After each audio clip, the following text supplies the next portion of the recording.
When Nazi Germany collapsed in May 1945, over 100 U-boats remained prowling the depths. In the days that followed, they surfaced in silent harbors across Europe. Their war finally ended. What came next was unprecedented. Hundreds of submarines captured, analyzed, and systematically destroyed. This is the untold fate of the U-boats after World War II. Surrender and the immediate aftermath. On 8 May 1945, Germany signed its unconditional capitulation. Within hours, Admiral Karl Dönitz, Hitler's successor and former U-boat commander, transmitted a simple yet historic directive. All submarines must cease hostilities, surface immediately, and surrender to the nearest Allied authority. The long battle beneath the Atlantic had concluded. Throughout the North Atlantic, the Bay of Biscay, and Norway's frozen fjords, more than 150 U-boats breached the surface, their exhausted crews raising white flags as Allied aircraft circled menacingly overhead. They sailed toward designated ports: Loch Ereball in Scotland, Lissahill in Northern Ireland, Portland in southern England, each arrival marking the quiet demise of the Wolfpack fleet that once terrorized Allied shipping convoys. The surrender process was rigidly controlled. Allied warships escorted the submarines into harbor, where Royal Navy and U.S. Navy boarding parties immediately confiscated codes, navigational charts, and weaponry. Engineers meticulously cataloged the rusted, battle-damaged vessels, many barely seaworthy after months submerged in hostile waters. At Loch Ereball, nearly 40 U-boats anchored together in a somber parade of defeat. The logistics proved immense, towing and securing submarines from across occupied Europe. Several never arrived, scuttled by their crews or lost to mechanical catastrophe before reaching port. In the following weeks, Allied commanders confronted a pressing dilemma: what to do with the world's most sophisticated submarine fleet. The United States and Britain recognized immense intelligence value in the revolutionary Type 21 and 23 designs, while the Soviet Union, entering the early Cold War, demanded its portion of the captured technology. Meanwhile, captured German crews endured prolonged captivity. Some underwent interrogation for intelligence, particularly engineers familiar with advanced propulsion systems or torpedo technology. Others languished in detention camps, their futures uncertain. By late 1945, most were repatriated to a defeated, partitioned Germany. By year's end, harbors from Trondheim to Portsmouth overflowed with captured submarines. What followed next, Operation Deadlight, would ensure that most of these machines never sailed again. Operation Deadlight and the scuttling of the fleet. By autumn 1945, the Allies had assembled over 100 surrendered U-boats in British harbors. Maintaining them afloat was prohibitively expensive, and indefinite storage was impossible. The Royal Navy therefore authorized Operation Deadlight, a plan to tow the captured submarines into the Atlantic and sink them. Between November 1945 and February 1946, this covert operation would systematically erase most of the Kriegsmarine's undersea fleet from existence. The logistics were formidable. In total, 156 U-boats had surrendered to the Allies, with 116 designated for destruction under Deadlight. The Royal Navy established 3 dumping zones, XX, YY, and ZZ, roughly 100 to 120 nautical miles northwest of Ireland. There, the submarines would be destroyed by naval gunfire, explosive charges, or simply by flooding their sea valves.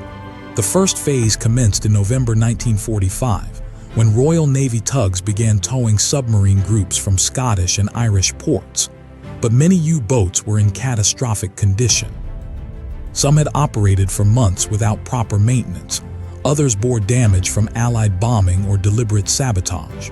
Their ballast tanks leaked, engines seized, and hulls were compromised by corrosion. In stormy winter seas, towing these unstable wrecks proved treacherous. Consequently, more than a third never reached the scuttling zones.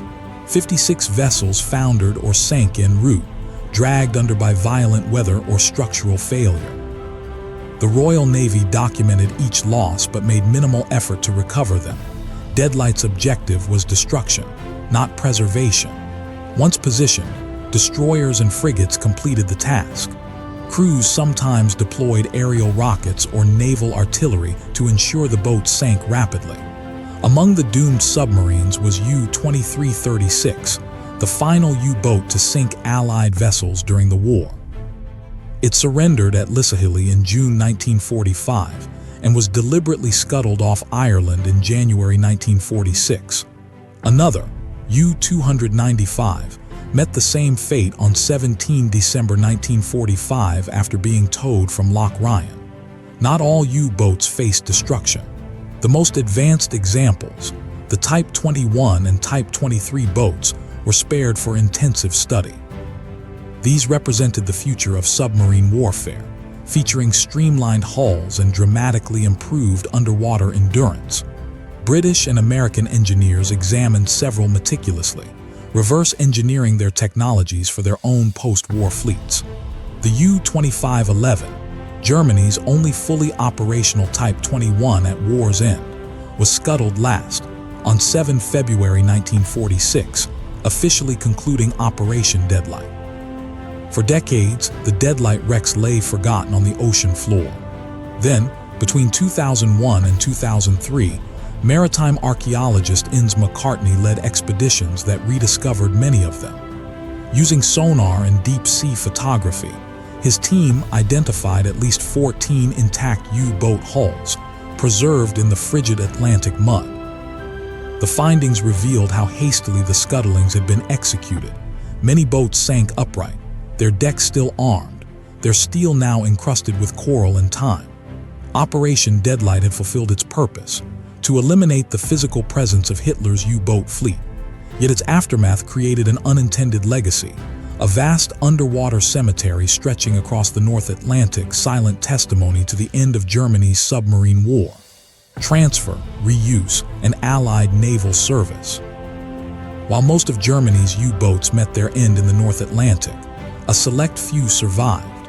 To the Allies, these submarines were more than wartime trophies. They were technological blueprints that could revolutionize undersea warfare. Between 1945 and 1948, dozens of captured boats were retained, repaired, or distributed among the victorious powers, becoming experimental subjects in the dawn of the Cold War. To manage this distribution, the Tripartite Naval Commission, formed in August 1945, allocated the surrendered fleet between the United States, the United Kingdom, and the Soviet Union.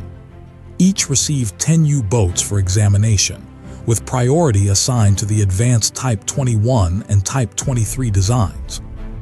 Their streamlined hulls, enhanced battery capacity, and snorkel systems represented a revolutionary advancement. Submarines engineered to operate primarily submerged rather than surfaced. In Britain, the Royal Navy incorporated several vessels for testing.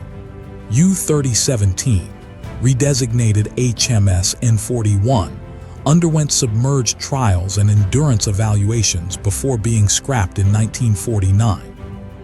Others, such as U-190, surrendered off Newfoundland and were absorbed into Canadian service as training platforms for sonar and torpedo practice. The Royal Navy also utilized captured hulls to refine depth charge tactics, detonating explosives near authentic German steel rather than mock targets. The United States pursued similar interests. Captured submarines were exhaustively studied at naval facilities in Portsmouth and New London. Crews of the U.S. Submarine Force examined propulsion systems, silent running technology, and periscope design, features that would later influence America's first post-war submarine classes. Particularly significant was U-234, a long-range cargo submarine captured on 14 May 1945, while en route to Japan with a classified payload that included uranium oxide and jet engine components. U.S. Navy engineers studied its construction and cargo before sinking it during weapons trials in 1947. Across Europe, other navies received their allocations. The Soviet Union acquired several prized Type 21 boats, which served as direct templates for the later Whiskey-class submarines. Soviet shipyards dissected German hulls plate by plate, replicating the pressure-resistant architecture and snorkel systems that gave their emerging fleet a sudden technological leap. To the west, it was an alarming development. The same German engineering that once hunted Allied convoys was now fueling an arms race beneath the Arctic ice. Smaller nations also benefited. France, reconstructing its navy after years of occupation, acquired several boats from Allied stockpiles. One, U-123, served for several years under a new flag before being decommissioned. Norway operated others for training and coastal patrol, while Denmark incorporated German submarine technology into its post-war shipbuilding programs. Yet not every transfer was purely scientific. The redistribution of U-boats became an early symbol of post-war geopolitics. Britain and the United States hoped that sharing German technology would maintain equilibrium among the Allies. But as the Soviet Union expanded its fleet, cooperation rapidly transformed into competition.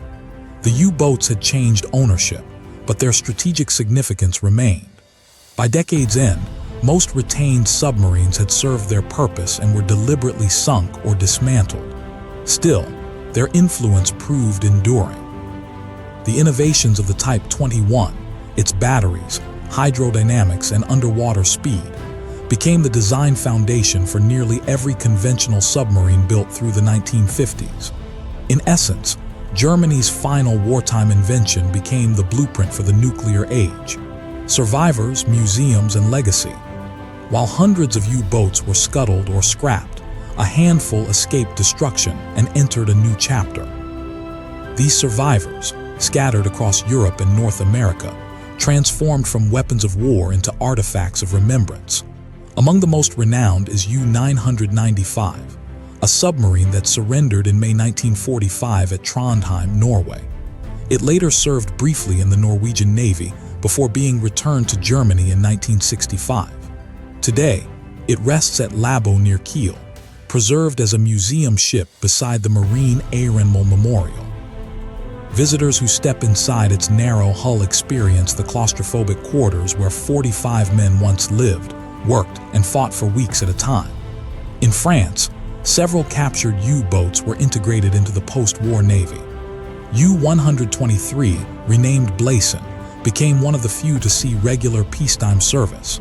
When retired, it was preserved in Lorient, once one of the Kriegsmarine's primary U-boat bases. Other survivors exist in more unusual circumstances. U-534, raised from the Kattegat Strait in 1993, is now displayed in Birkenhead, England, its hull sectioned to reveal the oppressive interior. Across the Atlantic, the United States preserved one emblematic submarine, U-505, captured intact in June 1944. After serving as an intelligence prize during the war, it was eventually transferred to the Museum of Science and Industry in Chicago. There it remains today, meticulously restored, the first enemy warship ever displayed on American soil. But the majority of Germany's U-boats never reached museums. The wrecks from Operation Deadlight still line the seabed off northwest Ireland, forming one of the world's largest underwater graveyards. For decades they were forgotten, marked only by coordinates on Royal Navy charts. Public fascination with the U-boats has only intensified.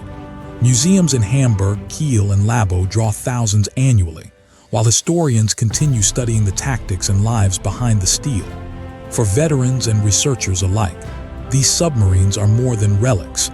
They're reminders of the human cost beneath the waves. Over 30,000 German submariners and countless Allied sailors never returned.